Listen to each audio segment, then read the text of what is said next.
नमस्कार। मैं सुनील कुमार आपका स्वागत करता हूं आपके अपने चैनल क्या ऐसा होता है में। दोस्तों, क्या आप जानते हैं, जब भी मंगल दोष की पूजा के संबंध में आपको कोई जानकारी होती है तो आप इंटरनेट से एक ही बात पढ़ेंगे कि मंगल दोष की पूजा मंगलनाथ मंदिर में होती है। क्योंकि अभी नया मंगलनाथ मंदिर बन चुका है, 2 मंदिर हो चुके हैं, 2 मंदिर बन चुके हैं। कोई भी आपको नहीं बताएगा कि मंगल दोष की पूजा अंगारेश्वर में करिए, सभी बताएंगे मंगलनाथ में करिए। ठीक है, लेकिन जो लोग थोड़े से ज्यादा इसकी गहराई में जाते हैं उनको मैं बता रहा हूं, गहराई की बात बता रहा हूं कि आखिरकार मंगलनाथ मंदिर कौन सा है। क्या वही मंगलनाथ मंदिर है जिस पर मंगलनाथ लिखा हुआ है, या फिर कोई और भी मंदिर है? तो अगर कोई और मंदिर है तो इसका नाम मंगलनाथ क्यों पड़ा? पूरा वीडियो देखिए, बहुत अच्छा लगेगा आपको, क्योंकि आपको यह जानकारी होनी चाहिए। अगर आप मांगलिक दोष की पूजा करने जा रहे हैं तो निश्चित रूप से आपको पता रहना चाहिए कि मैं पूजा कौन सी जगह करवा रहा हूं। क्या वही जगह पूजा करवा रहा हूं, उसी स्थान पर पूजा करवा रहा हूं जहां पे सनातन से पूजा होती रही है, या फिर उस स्थान पर पूजा करने जा रहा हूं जहां पर अभी 10 साल से 15 साल से पूजा शुरू हुई है और हुई है। तो आखिरकार इस मंदिर का नाम अंगारेश्वर मंगलनाथ मंदिर क्यों हुआ? ठीक है, पूरा वीडियो देखिए। दोस्तों, अगर आप देखेंगे किसी दिन मंगलवार को आइए, मंगलवार को आप देखेंगे तो सबसे ज्यादा पूजा मंगलनाथ मंदिर में होती है। सबसे ज्यादा पूजा मंगलनाथ मंदिर में होती है, क्योंकि लोगों ने तो इंटरनेट पर पढ़ा है मंगल दोष की पूजा मंगलनाथ मंदिर में होती है, और होती भी है, बिल्कुल सही बात है। लेकिन इससे पहले अगर इसकी गहराई में जाएंगे तो इससे पहले पूजा कहां होती थी? दोस्तों सुनिए, एक मंदिर है उज्जैन में, अंगारेश्वर मंदिर। इस मंदिर का नाम है अंगारेश्वर मंदिर। यह शिप्रा नदी के एकदम तट पर है और माना जाता है सनातन से पूजा इसी स्थान पर होती थी, इसी स्थान पर होती थी। जब इसी स्थान पर हमारी पूजा हो रही है तो हमें क्या आवश्यकता पड़ी है कि दूसरा मंगलनाथ बनाने की? कोई वजह जरूर होगी। जब आप उस वजह को जानेंगे तो निश्चित रूप से आप देखेंगे कि आप समझ जाएंगे कि जिसके लोगों की सहूलियत के लिए यह कार्य किया गया। कभी जब आप उज्जैन जाते हैं ना, उज्जैन जाने के बाद आप ओंकारेश्वर होके आइए, ओंकारेश्वर जाइए। जब आप ओंकारेश्वर मंदिर जाएंगे तो आप देखेंगे कि ओंकारेश्वर जाने के लिए सबसे पहले आपको एक नदी वाला रास्ता, जहां पे पुल बना हुआ है, वहां से हमें मतलब नदी को क्रॉस करना होता है। अब आप सोचिए कि किसी समय पे जब वो पुल नहीं था तो लोग वहां पे दर्शन करने कैसे जाते थे? मतलब यह कि बरसात के दिनों में तो असंभव था, बरसात के दिनों में असंभव था वहां पर दर्शन करना। अब लेकिन लोगों को तो दर्शन करने हैं, क्योंकि ज्योतिर्लिंग है। इसीलिए क्या किया दोस्तों कि नदी के उस तरफ जो ओंकारेश्वर मंदिर है, तो नदी के इस तरफ भी एक ममलेश्वर मंदिर बना दिया। ममलेश्वर, जिसे ओंकारेश्वर भी बोलते हैं, ममलेश्वर भी बोलते हैं। ठीक है, यह मंदिर बना दी क्यों? कि जो इंसान मानसून में या बरसात के सीजन में उधर नहीं जा पा रहा है तो भगवान की कृपा उसे यहीं पे मिल जाएगी। यहीं पे ये मंदिर बना दिया ममलेश्वर।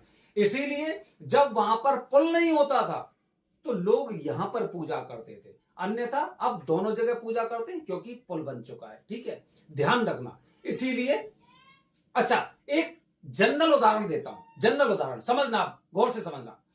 दोस्तों, आपने देखा होगा कि शादी विवाह में कुछ चीजें फेमस होती हैं। फेमस क्या होती है? जैसे कि किसी की शादी होती है तो या तो उसका जीजा रूठेगा और या फिर उसका फूफा रूठेगा। लेकिन कुछ कार्य ऐसे होते हैं जो जीजा को ही करने होते हैं। जीजा मतलब जो मान होता है, जीजा हो गया, फूफा हो गया, कोई भी हो गया, एक आदमी लेके चल रहे हैं। अब ये तो रूठेगा ही, क्योंकि हमारे तो धर्म में ऐसा हमने हमेशा देखा ही है कि कोई भी शादी होगी तो या तो जीजा रूठेगा या फूफा रूठेगा, जो मान है वो रूठेगा। अब उस स्थिति में क्या करना चाहिए? तो उस स्थिति में क्या होता है कि ऐसा ही मान तुल्य इंसान देखा जाता है जो उस कार्य को कर सके। इसे रूठना है, रूठने दो, इसे रूठना है, रूठने दो, तब तक दूसरा काम करेगा अल्टरनेट। मतलब जैसे कि अगर मैं अपनी बात करूं तो अगर हमारे जीजा जी अगर हमसे रूठ जाते हैं तो फिर हम क्या देखेंगे कि हमारे चाचा जी की लड़की की जिससे साथ शादी हुई है या हमारे खानदान में जिसकी शादी हुई है, ठीक है, वो हमारा जीजा तुल्य लगे या बहनोई तुल्य लगे या फूफा तुल्य लगे, तो उससे ये कार्य कराते हैं। मतलब एक तरह से अल्टरनेट, दूसरा विकल्प। समझ रहे हैं? अब आते हैं हम उज्जैन पर। अंगारेश्वर मंदिर, जिसका नाम पहले मंगलनाथ मंदिर था, और सनातन से यही मंदिर है, और माना जाता है कि सबसे पहले पूजा यहीं से शुरू हुई थी, और यह भी माना जाता है कि मंगल देव की उत्पत्ति इसी मंदिर की है। लेकिन बरसात के सीजन में जब आप आएंगे तो बरसात के सीजन में यहां पर यह मंदिर पूरा जलमग्न हो जाता था। अब जलमग्न हो रहा है, लेकिन लोगों को मंगल दोष निवारण की पूजा तो करनी है। ऐसा तो नहीं कि जलमग्न की वजह से मंगल दोष की पूजा नहीं हो पाएगी। काफी लोगों की शादी होने वाली होती है, शादी पक्की हो गई है, मंगल दोष से संबंधित चीजें, पति पत्नी में तनाव आ रहा है, बिजनेस नहीं चल रहा है, तो ऐसी स्थिति में क्या करेंगे? तो इन सब चीजों को ध्यान में रखते हुए मंगलनाथ मंदिर, जिसे नया मंगलनाथ बोलते हैं, मंगलनाथ बोलते हैं, इस मंदिर की प्राण प्रतिष्ठा की गई। ये इसलिए की गई, इसकी मुख्य वजह यह थी कि जहां पे वो जलमग्न हो गया मंदिर, अब वहां पे जब पूजा लोग नहीं कर पाएंगे तो लोगों के मन में असंतुष्टि होगी, इसीलिए मंगलनाथ मंदिर का निर्माण कराया गया।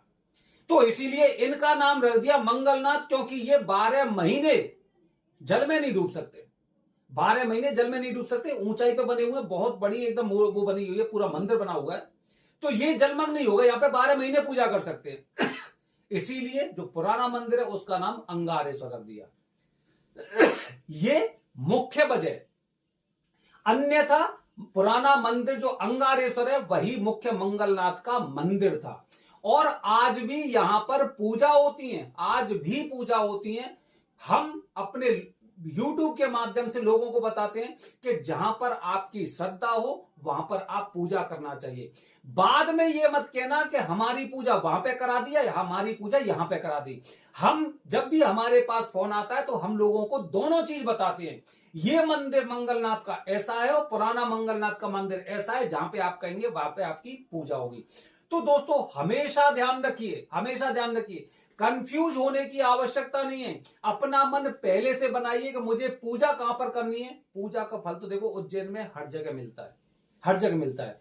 अगर मैं बात करता हूं, क्योंकि महाकाल की पूजा भूलोक में, पृथ्वीलोक में बताई गई है, पृथ्वीलोक के महाराज बैठे हुए हैं, तो यहां पे तो कहीं पे भी करा लो पूजा, वो पूजा तो आपको फलदायी होती है। जैसे काफी लोग हैं काल सर्पदोष की पूजा घाट पर करा दे, सिपरा घाट पर, ठीक है, तो काफी लोगों की फलित हो जाती, लेकिन हम नजदीक भगवान शिव के सबसे नजदीक कराते हैं।